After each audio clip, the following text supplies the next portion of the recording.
샬롬 샬롬. 오늘 우리에게 새날을 허락하신 하나님께 감사드리며 그 은혜 가운데 오늘 하루도 승리하시기를 축복합니다. 미국의 한 대학에서 연구를 했는데요. 우리가 하루 동안 말을 할 때 몇 개의 단어를 사용하고 있는지 조사를 했더니 남성은 평균 7,000개의 단어를 사용하고 여성은 한 2만여 개의 단어를 사용한다고 합니다. 물론 이보다 많이 말하는 분도 계시고 적게 말하는 분도 계시겠지만 우리는 사실 생각하는 것보다 많은 말을 하며 살아가고 있습니다. 그런데 우리가 하는 이 수많은 말 중에 의미 있는 말도 있을 것이고 의미 없이 내뱉는 말도 있을 것입니다. 내가 하는 말이 상대방에게 의미 있는 말로 전달되기 위해서 수반되어야 하는 것이 있는데요. 그것은 바로 행동입니다. 눌언민행이라는 사자성어가 있습니다. 이 말은 말은 둔하게 하고 행동은 민첩하게 하라는 뜻입니다. 100번 말하는 것보다 신속한 이 한 번의 행동이 더 유효하다는 것이죠.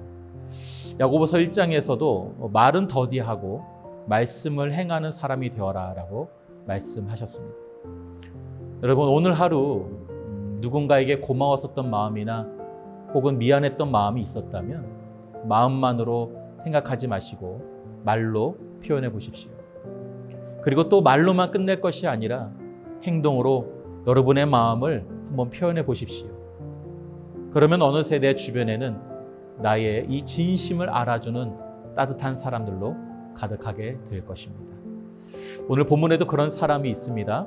다 같이 오늘의 본문 말씀을 봉독하겠습니다.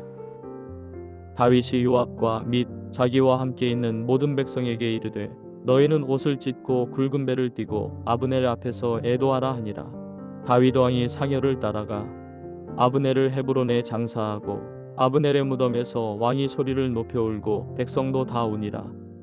왕이 아브넬을 위하여 애가를 지어 이르되 아브넬의 죽음이 어찌하여 미련한 자의 죽음 같은고 내 손이 결박되지 아니하였고 내 발이 착고에 채이지 아니하였거늘 불의한 자식의 앞에 엎드러짐 같이 내가 엎드러졌도다 하매 온 백성이 다시 그를 슬퍼하여 우니라. 석양의 뭇 백성이 나와 다윗에게 음식을 권하니 다윗이 맹세하여 이르되 만일 내가 해치기 전에 떡이나 다른 모든 것을 맛보면 하나님이 내게 벌이에 벌을 내리심이 마땅하니라 하매 온 백성이 보고 기뻐하며 왕이 무슨 일을 하든지 무리가 다 기뻐하므로 이날에야 온 백성과 온 이스라엘이 넬의 아들 아브넬을 죽인 것이 왕이 한 것이 아닌 줄을 아니라. 왕이 그의 신복에게 이르되 오늘 이스라엘의 지도자요 큰 인물이 죽은 것을 알지 못하느냐. 내가 기름 부음을 받은 왕이 되었으나 오늘 약하여서 수르야의 아들인 이 사람들을 제어하기가 너무 어려우니 여호와는 악행한 자에게 그 악한 대로 갚으실지로다 하니라. 오늘 본문은 요압에 의해서 암살당한 아브넬을 애도하는 다윗의 모습이 그려지고 있습니다. 그런데 그의 장례를 치르는 이 다윗의 모습이 굉장히 인상적입니다. 이 사건의 당사자인 요압을 비롯해 유다의 모든 백성들을 향해 아브넬을 위해 애도할 것을 명령하고 있습니다. 그리고 다윗 자신이 몸소 그 상여를 뒤따라갔고 그의 무덤 앞에서 목 놓아 엉엉 울며 그의 죽음을 애도합니다. 그리고 이에 그치지 않고요. 애가를 지어서 부르고 시금을 전폐하는 등 이 왕으로서 할 수 있는 이 조의를 뛰어넘는 정성을 쏟아 부었습니다. 36절에 의하면 애통해하는 이 다윗의 모습을 보고 온 백성이 좋게 여겼고 그가 무엇을 하든지 마음에 좋게 받아들였다고 기록하고 있습니다. 여러분, 사실 이 아브넬의 암살은 다윗을 매우 곤란한 상황에 빠뜨릴 수 있었던 사건입니다. 물론 우리는 다윗 편이고 이 사건의 진실을 잘 알고 있기에 오해할 일이 없지만 여러분, 이 사건의 전말을 볼 수 없었던 당시 사람들은 다윗을 오해할 수밖에 없는 상황이었습니다. 또 표면적으로 드러난 상황을 보면 자신을 대항하는 이 세력의 군대 장관이 찾아왔고 그를 다윗의 이 신복인 요압이 죽였다면 그것은 누가 보더라도 다윗의 사주에 의해 저지른 사건처럼 보이기 때문입니다. 만약에 이러한 오해가 온 백성에게 퍼지게 되면 다윗은 이 유다 지파를 제외한 다른 모든 지파를 적으로 돌리게 되고 백성들의 신임을 잃게 되면서 민족의 평화 통일은 물거품이 될 수밖에 없는 그런 위기에 처하게 된 것이죠. 여러분, 우리도 인생을 살다 보면 다윗처럼 뜻하지 않게 오해를 받고 억울한 일을 당하기도 합니다. 그런 일을 당할 때 여러분은 어떻게 그 상황을 대처하셨습니까?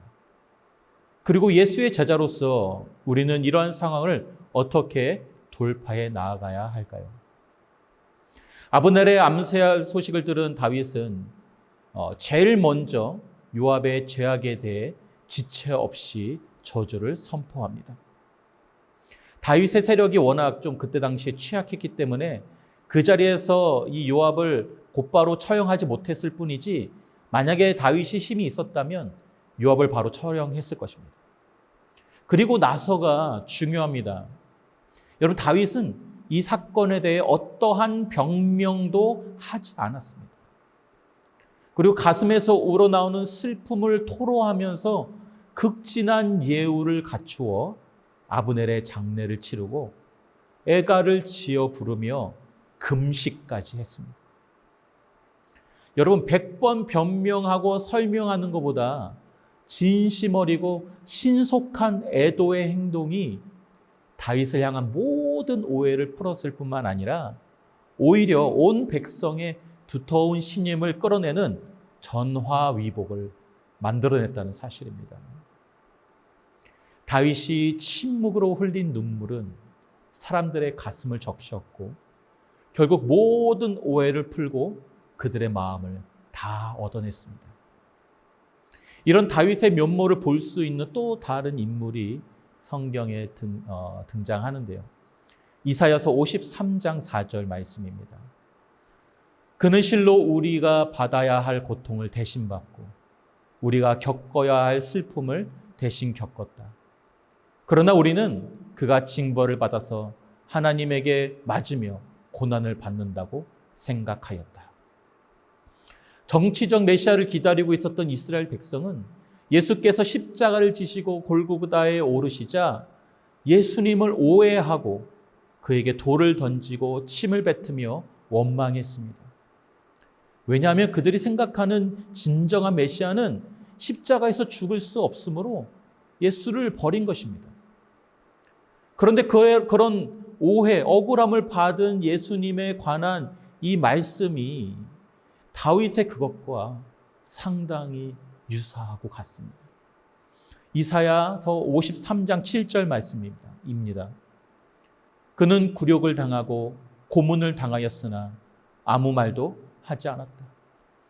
마치 도살장으로 끌려가는 어린 양처럼 마치 털 깎는 사람 앞에서 잠잠한 암양처럼 끌려가기만 할 뿐 아무 말도 하지 않았다. 죄 없으신 예수님께서 흉악범이나 지던 십자가를 지셨지만 어떠한 변명도 하지 않으시고 마치 도살장에 끌려간 어린 양처럼 그저 묵묵히 행동으로 진정한 우리의 구원자 되심을 보여주셨습니다. 온몸에서 피를 쏟으시면서 우리를 향한 하나님의 사랑을 확증해 주셨습니다. 100마디 말보다 더 강력한 이 예수님의 십자가 지심은 하나님과 우리 사이를 가로막았던 벽을 허물었고 그 보혈의 능력으로 우리를 죄 없다 여겨주심으로 하나님과의 신뢰 관계를 회복하게 하셨습니다. 사랑하는 성도 여러분, 예수 믿으라, 예수 믿으세요 100마디 외침보다 나의 진정성 있는 사랑의 행동이 사람의 마음을 변화시키고 예수께로 인도해 줄 것입니다. 주님 사랑합니다. 주님 사랑해요. 100마디 말보다 주님 계신 현장에 나와 기도하고 예배하고 봉사하고 헌신하는 것을 우리 주님이 더 기뻐하실 것입니다. 100마디 잔소리보다 안아주고 손잡아주고 어깨 동무해주고 함께 걸어주고 함께 밥 먹어주는 행동이 내 가족과 이웃을 감동시켜 사람의 마음을 움직이게 할 것입니다. 눌언민행, 말은 조금 느리게 하되 마음이 담긴 신속한 행동을 통해서 하나님을 기쁘시게 하며 사람의 마음을 움직이시는 오늘 하루가 되시기를 주님의 이름으로 축복합니다. 다 같이 기도하겠습니다. 사랑의 아버지 하나님, 우리를 구원하시기 위해 십자가의 억울함도 참으시고 또한 아무 말 없이 도살장에 끌려가는 어린 양처럼 묵묵히 그 길을 걸어가시며 우리를 향한 그 십자가 사랑을 확증해 주신 그 주님의 사랑에 감사를 드립니다. 주여, 우리도 주님의 그 행동처럼 100마디 말보다 아버지 신속한 사랑의 행동을 통해서 이웃을 섬기고 가족을 섬기고 하나님을 섬길 수 있는 우리들의 삶이 될 수 있도록 주여 인도하여 주시옵소서. 그러함으로 말미암아 그리스도의 사랑을 전하며 하나님의 마음을 감동시키는 오늘 하루가 될 수 있도록 주여 축복하여 주시옵소서. 감사드리며 예수님의 이름으로 기도하옵나이다. 아멘.